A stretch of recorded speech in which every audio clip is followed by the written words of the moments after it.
Right, the UFC is on. I did say I was going to do more prediction videos for the whole card, but with work and all that business, I didn't get time. But we're going to cover the co-main event now. It's the prelims are on as we speak. So, UFC Qatar, obviously Dan Hooker versus Arman Sarukian in the main event, but the co-main event really interesting as well in the welterweight division. We're going to get straight into it. So, Belal Muhammad, ranked number 2, versus Ian Machado Garry, ranked number 6 at welterweight.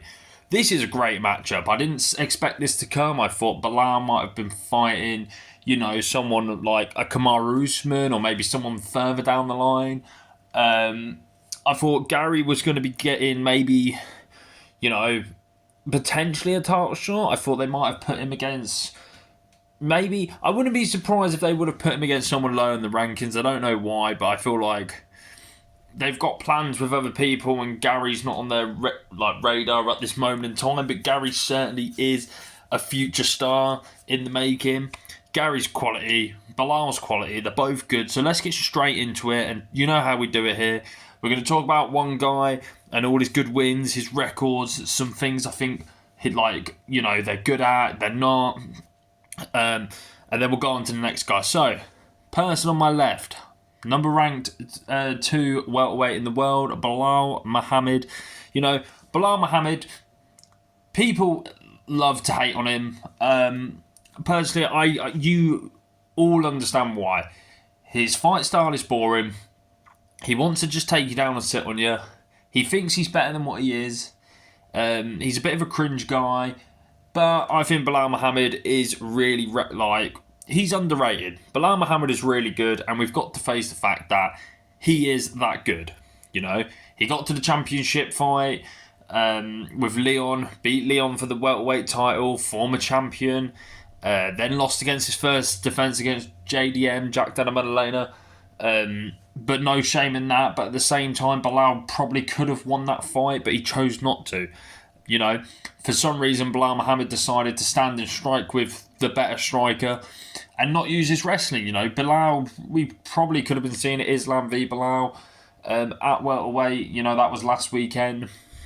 But Belal decided to strike with JDM. But it was a great fight. It's probably one of the best title fights we've seen in a while. But, his record, 24 wins and 4 losses. That's, considering 3 of his losses have all come inside the UFC, that's not really bad at all. That's a really good, solid record. He's got 5 KOs, what I didn't even know he had. The only KO win I've ever known him to get is Sean Brady. 1 submission. Belal Muhammad's a bit of a decision maker, but, he gets the job done. He has to, even though he might be a bit boring, it's not fan friendly, he gets the job done. So some of his good wins, Leon Edwards beating him for the title, that's a really good win. Stephen Wonderboy Thompson, that's another really good win. Vicente Luque beat Luque in a rematch. Damian Maia's another really good guy.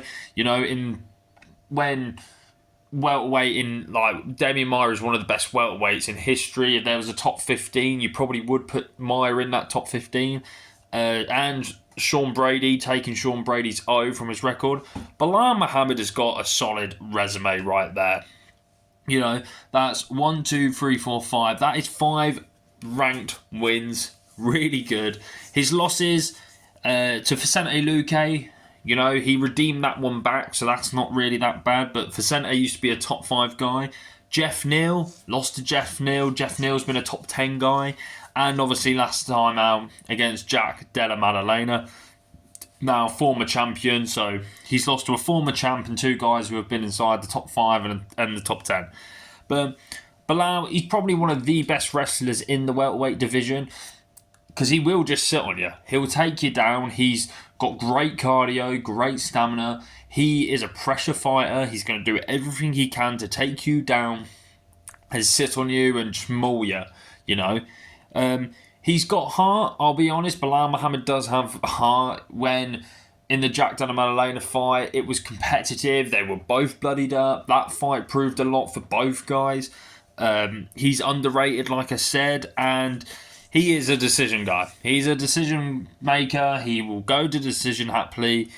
You know, like I said, Belal will do what he needs to do to win the fight. If it's boring, if it's entertaining, well, I think he's definitely going to learn from the last fight that, yeah, okay, you're being entertaining. And I'll be honest, I appreciated that I stayed up to 6 in the morning and you actually put on an entertaining fight with JDM. But for Belal, that cost him his title. Do I see him beating Garry? I don't know. I'll get into my predictions after I've covered Ian Garry. But speak about Garry, let's go on to him. So Ian Machado Garry, ranked number 6, the person on my right. 16-1. A very, very strong resume. Record, sorry. 7 KOs, 1 submission, and 4 first round finishes. Really good stuff there. His wins: Daniel Rodriguez, Neil Magny, Jeff Neal, and the standout win for him is Carlos Pratas. Carlos Pratas last week knocking out Leon Edwards in the second round, and Ian Garry beat Pratas over 5 rounds on short notice. Impressive stuff. That's a standout win right there, because let's be honest, we're all raving about how good Carlos Pratas is at the minute, and Ian Garry got it done on short notice. It looked amazing, the way he just held him down. Then even with the striking, Pratas never really looked like he got started. His only loss in his entire MMA run is to Shavkat Rakhmonov. Well, once again, was on short notice and took Shavkat to the distance. Shavkat's only decision win. And even in the last round of that fight, he had Shavkat in serious trouble when he had his back, going for the rear naked choke. Ian Garry is really good. He's going to be a future champion. Let's be honest, this welterweight division at the minute, we've got so many top contenders, but Garry is probably the one for me who I see is the best rounded. Shove him in there with Islam, because I honestly think that Islam v Ian Garry would be a great matchup. It would be the Russia v Ireland again. Like Conor and Khabib. It is the matchup to make for me anyway. That's my personal opinion on that. But, he's very technical. Ian Garry is a very technical fighter. He's got a very high IQ for the MMA. He knows what he's on about. He knows what he needs to do to win. Like I said already, he's a future champion in the making. I think we've all got to accept it. If you like Garry, if you don't like Garry, once again, Garry, I know he has all that stuff with his wife and whatnot, but if you take that away, Ian Garry is a great fighter. He definitely is. And the fact he's ranked only number 6, I'm surprised he's not in the top 5 already. I think he should be in the top 5. I think now the top 7 of welterweight is so stacked, from 7 to 1, including the champion. It's just such a stacked division. And he's great everywhere. He's shown that he's got striking. He could strike with people, like the Jeff Neal win. Yes, it was a bit controversial, but he definitely won it. Some of his lower fights in the UFC against, I'm not saying bums, but the ones who no one really cares about. He knocked him out. He's got great striking and everything. The Daniel Rodriguez one really stands out. First round, 1-2 head kick, drops him and then TKOs him. That was a really good win. But who do I think is going to win this fight, guys? I personally have it for Ian Garry. He's a taller guy for the welterweight division. He's a bigger guy for the welterweight division, He is a big dude for that division. What is he, 6'1", 6'2"?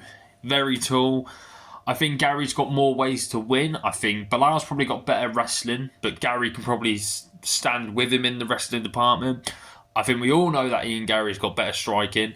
I think it's going to take a lot for Belal to actually get to Ian, his legs, try to get the takedown. He'll have to push him up against the cage, but Gary's very good at keeping that centre line and keeping in that centre the little octagon, if you know what I'm talking about. But yeah, I think Garry will probably get a decision on this. I think if Garry gets his decision on this, then Garry probably should be next. We're on about Carlos Pratas, Michael Morales. If Garry gets a win here, that's against the ranked number 2 best guy in the world. Then we're on about Garry.